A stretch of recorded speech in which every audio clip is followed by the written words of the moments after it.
I'd like to welcome back Bill O'Reilly to Newsmax TV. Of course, Bill is the host of the No Spin podcast on BillO'Reilly.com. Bill, great to talk to you again. Thanks for having me in, John. All right, first thing I want to talk about President Trump and this special election that took place on Tuesday night in Pennsylvania. A lot of the media wanted to say this was a referendum on Donald Trump, but I think it's more fair to say that this was really a referendum on Nancy Pelosi, since the Democratic candidate who overperformed really distanced himself from Pelosi.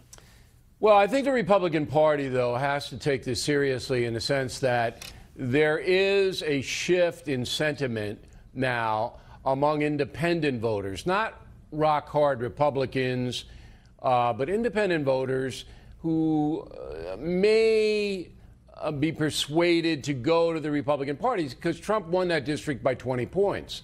And so the Democrat defeats the Republican by 600 votes, okay, but I think the Republican Party and President Trump have to say, you know, we have some work to do if we want to keep the House in November.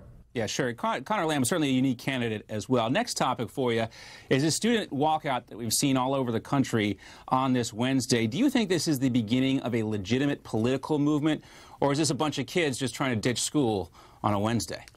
You know, I don't want to generalize about a bunch of kids, but this is a good news, bad news situation, and it's my lead story on BillO'Reilly.com tonight. You want kids to pay attention to their country and public policy, but you also have a severe group think, particularly in high school. You're a nerd and you're made fun of. So the pressure is to conform to walking out of school in favor of more stringent gun control. What the kids and the American public do not know is that this walkout today was put together by a group called Empower, E-M-P-O-W-E-R, Empower.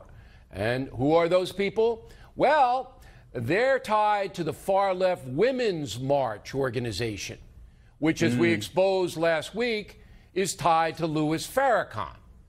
Now, I'm not saying and they won't that distance themselves on Farrakhan. Disturbing. Yeah. Disturbing for sure. Now, I'm not saying the kids today are tied to Louis Farrakhan. What I am saying is that the far left is very well organized and very sneaky. There isn't any kid I know that's ever heard of Empower or even the Women's March organization. They don't know who's behind all this. And that's dangerous. And the American people don't know either, because you will not hear this covered on the network or cable news organizations. But it is a radical left movement involved in trying to convince the American public not only to have gun control measures, but to have confiscation. That's the ultimate goal, and we all know that.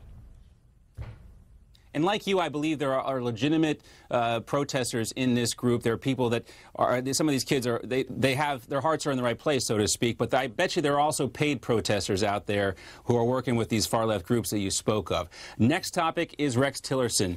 Along with the new Secretary of State, as you know, there's been a lot of turnover in the Trump administration, but we're also looking at a couple of potential serious foreign policy crises here. We've got, well, maybe not crises, but issues. We've got UK and Russia, tensions rising there, and also we've got these upcoming talks with North Korea. Is President Trump better positioned since he seems to have a Secretary of State that he likes now, or are you a little concerned about all the turmoil there with the turnover at the White House? Well, I think President Trump has to show that he is in command if he wants to, you know, win the House, the Republicans to win the House next November. So putting Rex Tillerson aside, which I never felt was a good fit for Trump, Pompeo is an upgrade.